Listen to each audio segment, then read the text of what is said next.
এই পৃথিবীতে কিছু মানুষ থাকে যারা নিজেরা তো ভালো হতে চায়ই না, তবে অন্যকে খারাপ প্রমাণ করেই শান্তি পায়।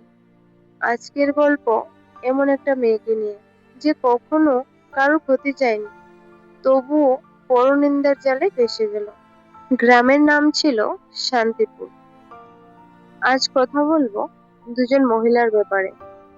সেখানে রিনা নামে এক মহিলা ছিল, যার একটাই অভ্যাস, অন্যের দোষ খুঁজে বেড়ানো আর সেগুলোকে একটু বাড়িয়ে বলা।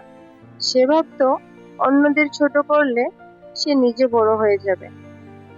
আর আরেকজন ছিল অনন্যা, শান্ত ভদ্র, সবার উপকারী করে, কারো সম্পর্কে খারাপ কথা বলতো না।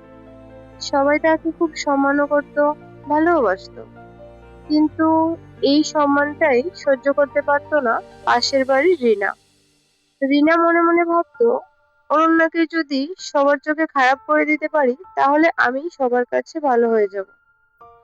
একদিন রিনা চালাকি করে অনন্যার কাছে গেল আর হাসি মুখে বলল, আচ্ছা, তুমি তো সবার ভালো চাও, বলো তো, মিতার আচরণটা একটু অদ্ভুত না? অনন্যা প্রথমে কিছু বলল না, কিন্তু রিনা বারবার ঘুরিয়ে ফিরিয়ে প্রশ্ন করতে লাগলো, না মানে, তুমি তো সত্যি কথা বলো, একটু হলেও খারাপ লাগে না? অবশেষে অনন্যা বলল, হ্যাঁ, মাঝে মাঝে ওর আচরণটা বুঝতে একটু কঠিন লাগে। এই ছোট্ট কথাটাই রিনা নিজের মতো করে বদলে দিল। তার পরের দিনই গ্রামে ছড়িয়ে গেল, অনন্যা নাকি মিতার নামে খারাপ কথা বলেছে, ও নাকি সবার পেছনে সমালোচনা করে। সবাই অবাক হয়ে গেল, যে মেয়েটাকে এত ভালো মনে করতো, সে কি সত্যি এমন? অনন্যা কিছুই বুঝতে পারছিল না। মানুষ তার থেকে দূরে সরে যেতে লাগলো।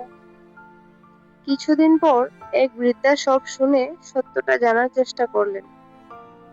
তিনি অনন্যাকে জিজ্ঞাসা করলেন, তুমি কি সত্যি এমন কিছু বলেছ?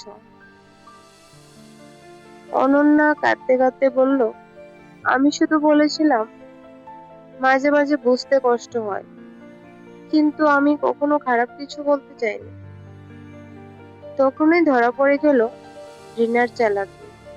গ্রামের সবাই বুঝতে পারলো একটা ছোট্ট কথাকে কিভাবে বড় করে ভুলভাবে ছড়ানো যায়, আর একজন ভালো মানুষকে ফাঁসানো যায়। রিনা লজ্জায় মাথা নিচু করে রইল। তো এই গল্পের মাঝখানে আমরা এটাই শিখতে পারলাম, ভালো মানুষের মুখ থেকেও ভুলভাবে কথা বের করিয়ে সেটাকে বিকৃত করলে সেটা সবচেয়ে বড় অন্যায়। শোনা কথা বিশ্বাস করার আগে সত্য যাচাই করা খুব জরুরি। আজকের গল্পটা ছিল এইটুকুই। আর বাস্তবে এই রিনার মতো মানুষরা সত্যি সাপের চেয়েও বেশি বিষধর আর ভয়ঙ্কর। কারণ সাপ দেখলে আমরা বুঝতে পারি যে এটা কাটবে, কিন্তু এই ধরনের রিনাদের দেখলে কিন্তু আমরা বুঝতে পারি না যে তারা কতটা ভয়ঙ্কর হতে পারে। তো সবাই বাস্তবে গল্পের রিনা নামক যে চরিত্রটা পড়ে শোনালাম, এই চরিত্রের মানুষদের থেকে দূরে থাকবেন, সতর্ক থাকবেন। আর যদি এর মধ্যে কেউ এই বিষধর সাপের ছোবল খেয়েও থাকেন, তাহলেও আমি বলবো ভগবানকে থ্যাংক ইউ বলে বেরিয়ে যান। কারণ এই গল্পের মাঝখানেও অনেক কিছু শেখার আছে। যা শেখার আছে তা শেখে বেরিয়ে যান আর আগে বাড়ুন। হয়তো জীবনে এই ধরনের শিক্ষারও খুব প্রয়োজন। কেউ যদি এই গল্পের মাধ্যমে বাস্তবের কোনো মিল খুঁজে পান, তাহলে প্লিজ কমেন্ট করবেন। আর গল্পটা কেমন লাগলো নিশ্চয়ই জানাবেন। আর সঙ্গে একটা ছোট্ট লাইক করে পাশে থাকুন। আর অবশ্যই চ্যানেলটা সাবস্ক্রাইব করতে ভুলবেন না। সবাই ভালো থাকবেন, সুস্থ থাকবেন।